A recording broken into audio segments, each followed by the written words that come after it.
Welcome, everyone, to today's episode of the podcast. I'm one of your hosts, Sami Kinnison. I'm a communication coach who helps people say what they need to say. My name is Angela Belford, and I'm an executive coach who helps people get what they want.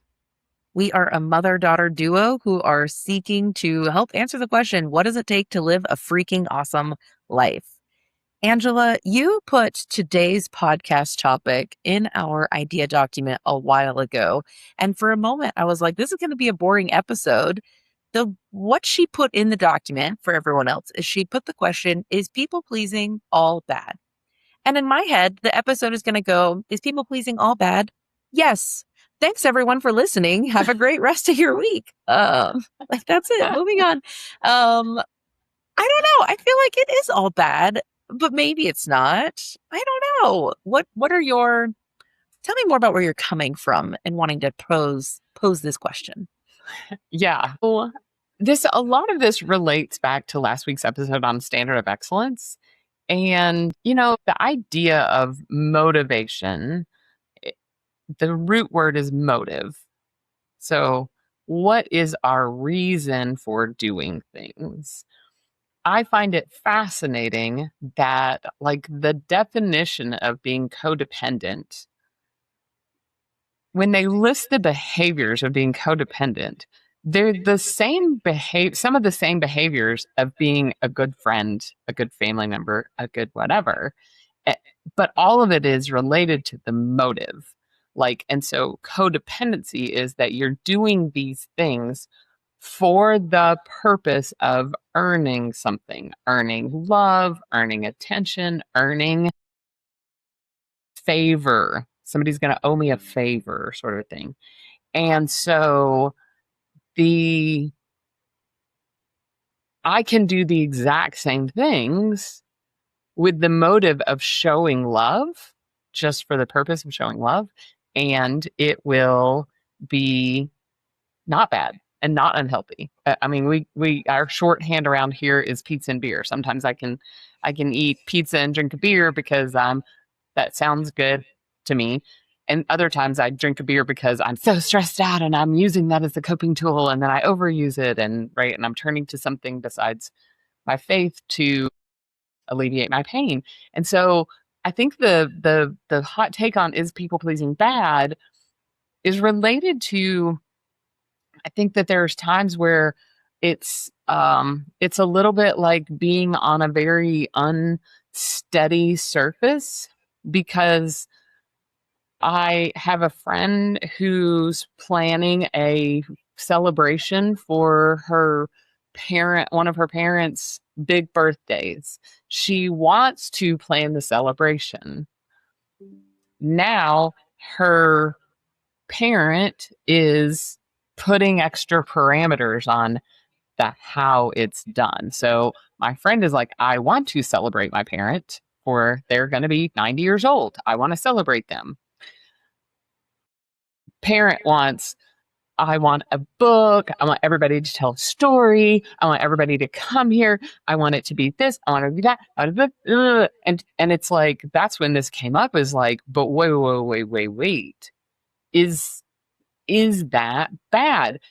And so we're wrestling with this idea of like, well, if I want to celebrate that parent, then shouldn't see, already my brain, like, it makes sense that I would want to celebrate them in a way that they feel celebrated, that they feel loved, but they're asking for things that are not what I feel comfortable, equipped, resourced, have the capacity that's not what I signed up for. I wanted to have a fun party, and I wanted to invite our relatives that are even out of state. But now you're asking me to do a 6-month book project and trying to convince my 20-something nieces and nephews and children to like write a story that they remember about the grandparent. And it's like, that's just too much. But then it's like, but wait. And so it's just this angstiness. And so every time we hang out, I'm like, ooh, so how's the party coming together? Right. And because it's such a it just is messy, and life is messy. And sometimes when people talk about boundaries, they talk about it so clear cut. You just hold the boundary. Blah, blah, blah. And it's like, it's not that simple. It's just not that simple sometimes. You're making fun. So anyway, that's why I wanted to talk about it, is because I'm like, my friend is going to sacrifice some of her comfort because she's choosing to do this thing in a way that actually makes her parent feel loved. And it's going to be a little outside her comfort zone. Some of it's going to be a lot outside of her capacity. And it's not clear cut people pleasing. Hmm. You know what I mean? Because she's like, but part of this was my idea. And so then how do you navigate boundaries in that? And how can you say it clearly and say, wow, that sounds like a great idea. That is not something I can take on. Like my friend did say, I'm not cooking for this. I cooked for the last party that we had. We're hiring a caterer, period. Hard stop. This is what I want us to have good food. I'm not willing to do it. I'll cook a pie, but besides that, we're having it catered. That makes And sense. so, right. And so she's having to like literally navigate every single decision. I think this comes up when people are planning their kid's wedding, that where it's like, when do I get to say no? And when do I but they have dreams about their wedding, and I have dreams about their wedding. And so I think this whole thing, and maybe it's just the season that I'm in, where where I'm parenting adult children, where I'm navigating relationships with my adult children, because I'm not parenting them. That's not it. But I'm being a parent to another adult. And so there's different like relationships, and then people that are being children to other adults. So anyway, that's where this comes up. And I don't think it's cut and dry. So I think what it sounds like you're saying or offering, if I could contrarian a little bit and offer that, I hope I so. actually know that we're talking about people pleasing. I think that maybe we are in the realm, and we are in the like people pleasing is in the room with us, but it's not necessarily the same thing when I want to offer something to somebody and then they like, if you give a mouse a cookie kind of concept, and then they keep going and going.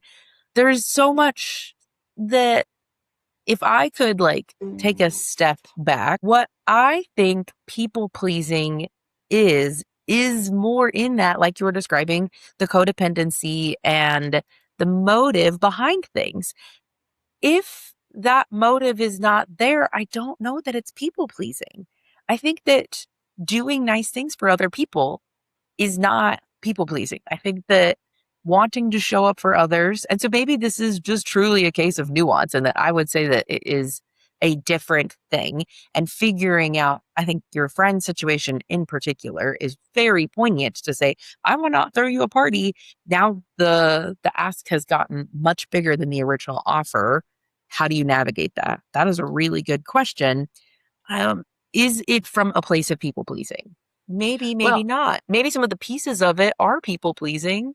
I don't know. and it may be because if you're a recovering people pleaser, then I it is, definitely think that you're then prompted and tempted. It's like, yes, you've been yep, alcohol free for a long time, and somebody puts a nice cold beer right in front of you, and you got to be like, ooh, what am I going to do with that one? right. So I think that's fair.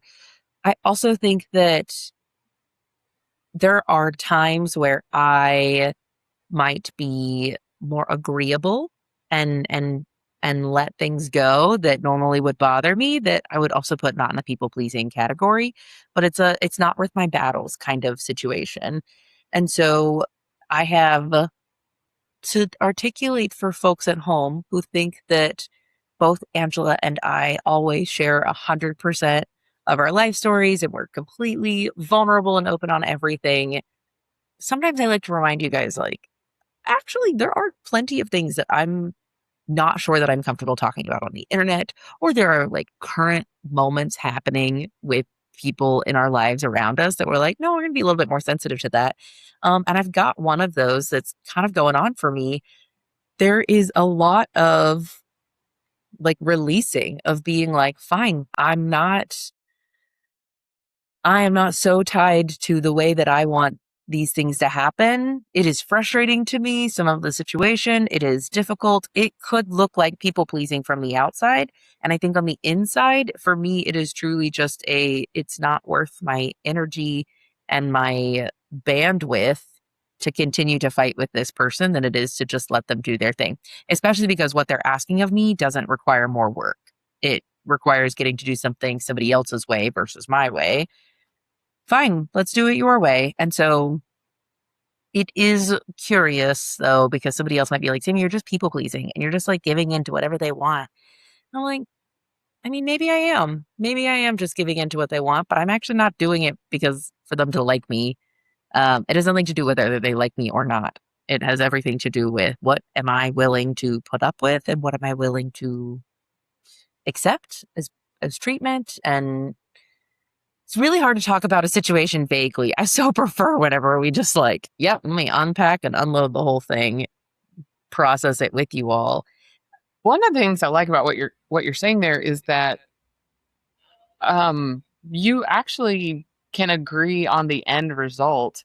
And in both the scenarios that you set up and I set up, it's the how that It really is was the how. the struggle. Which actually can apply to politics, religion, lots of other things, is like, wait, but we have the end goal is the same. One of the things that I want to articulate the difference between people, what people pleasing, I think at its root is the motive is fear. Like, I'm afraid if I don't please you, then I'm either going to be rejected.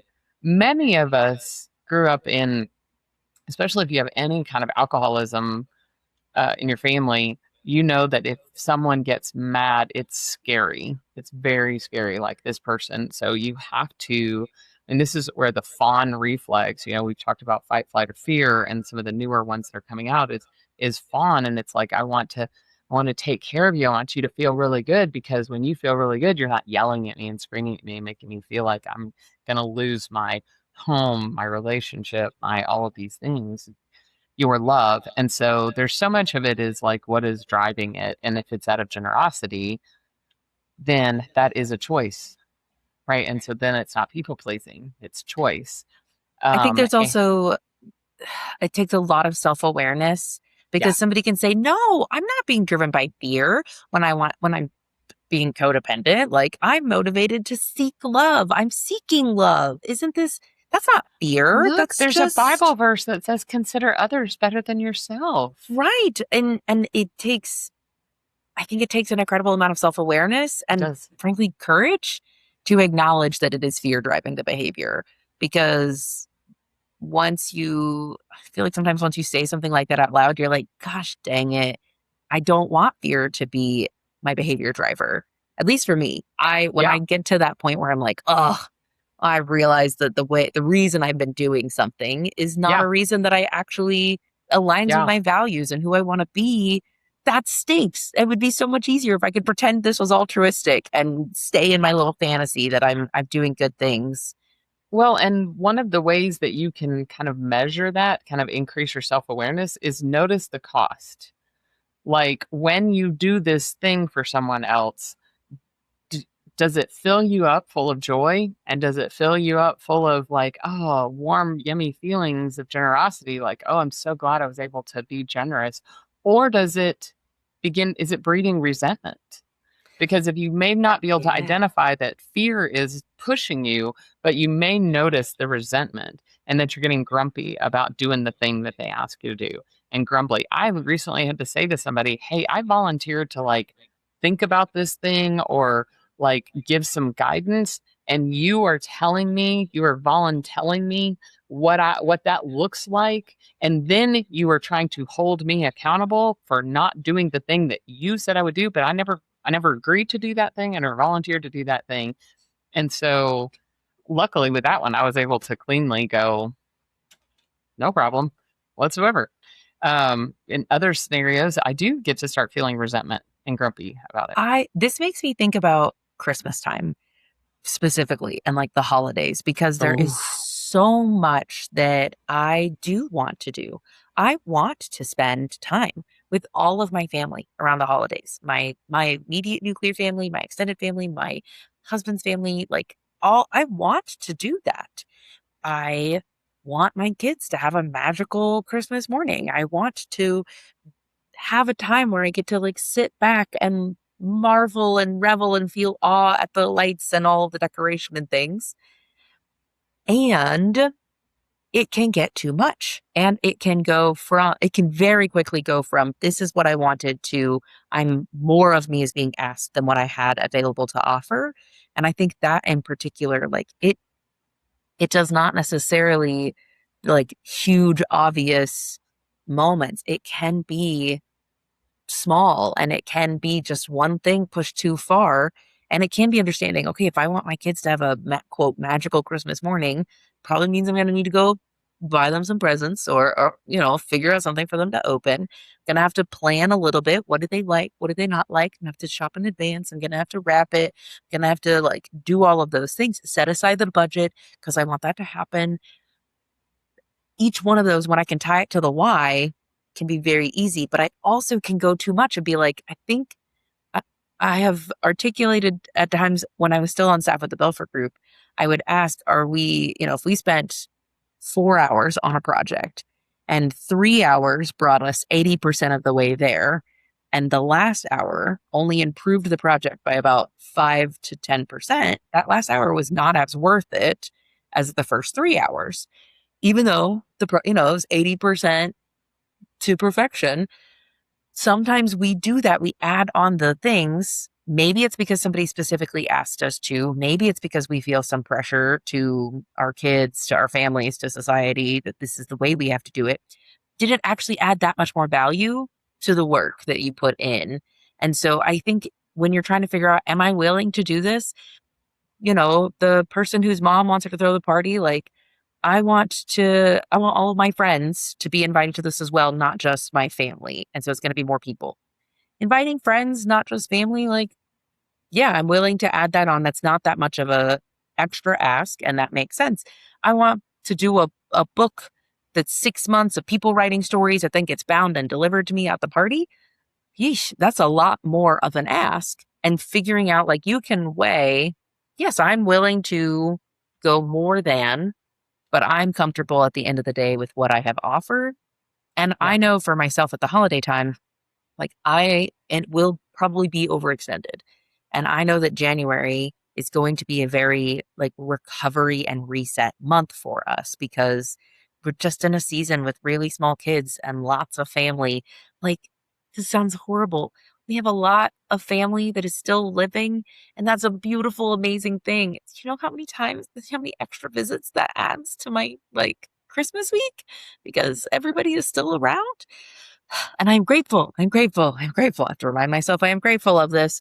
Um, but also it does add cost. And so figuring out what are you willing to tolerate and what are you not willing to tolerate with your own self, Yeah. I think makes a huge difference. Yeah, I think that to help figure out the difference in real time, it's a very good idea to say, let me check and get back to you. Whenever people ask, I'll be like, ooh, let me check my calendar and see. I had somebody this week ask, and I said, you're asking for lunch. That's hard. That's a big ask for me. If you allow me to meet with you because of where I work on the days, um, I'm like, if and they wanted me to come to them. I'm like, if you will allow me to do that at the beginning of the day or at the end of the day, that is a much smaller ask. And so it's just I'm not going to be able to prioritize that. And they were so grateful. Thank you for telling us that. Oh my gosh. Yes, we want to be a partner. So we want to be collaborative. And so I was able to say, and then I said, let me get to my place. I still have to text them the date that I'm available, but allowing that to be okay, and not having to say yes. There was someone else that I was like, oh yes. I will say to people often, if you want to meet with me on Teams or Zoom, then I can make that happen next week. But if you need an in-person meeting, you're probably going to be 2 to 3 weeks out. It's just a bigger ask. On And so the that's let just a me check tiny, and get yeah. back to you, I also will often say things like, I need to check with Chris. I need to check with my husband.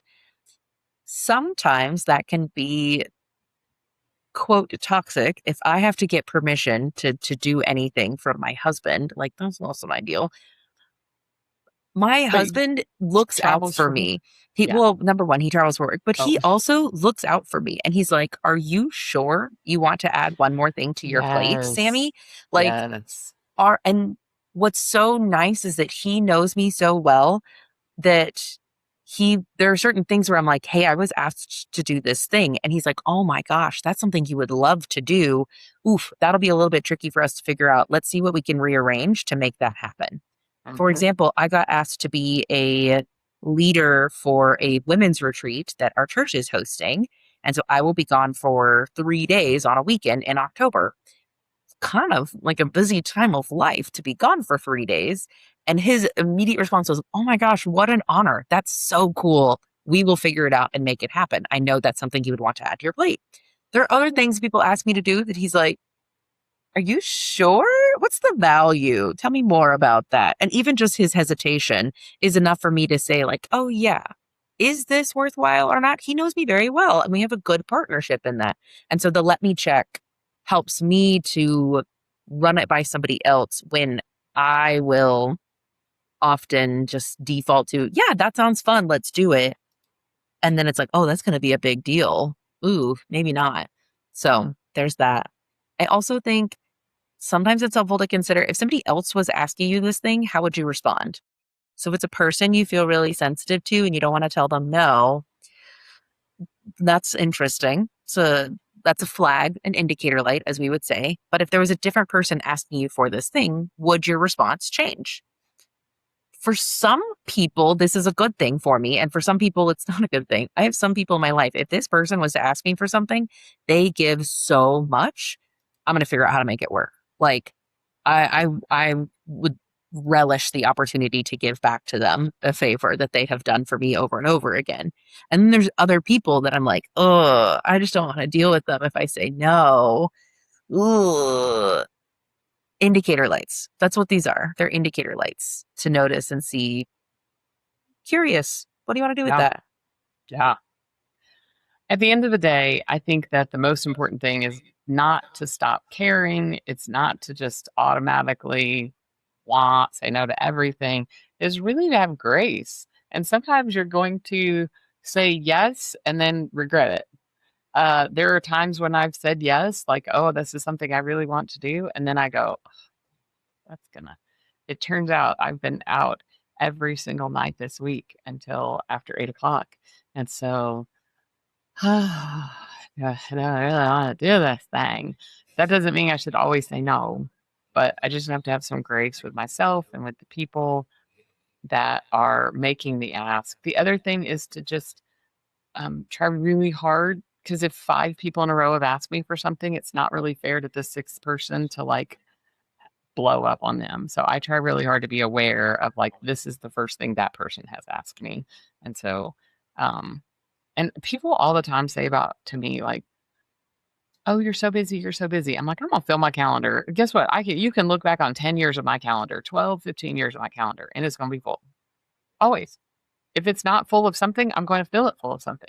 I'm going to be learning something, practicing something. I keep getting the itch to start my fourth book. And I'm like, you should probably like go do some more promotion of your third book. How about it? Because it turns out I love the process when I'm not doing it. I was I like, have wow, this that's bold. I have this fantasy of like, ooh, I like to have something to think about. I'm like, no, silly girl. Silly girl. What is it? Childbirth, the most forgettable pain is book Yes. writing the second most forgettable pain. Yeah, probably.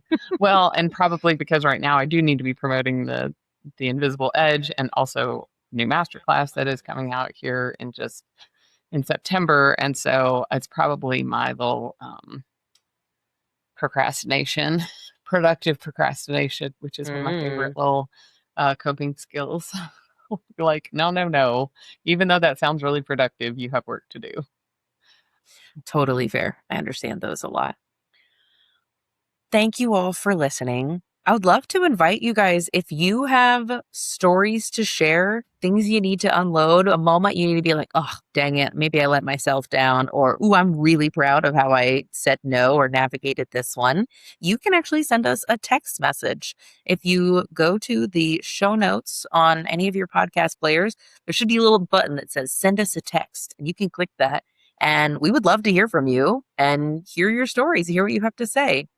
Thank you guys so much for listening, and we are so grateful for each and every one of you being on the journey with us. Until next time, we hope you guys go be freaking awesome.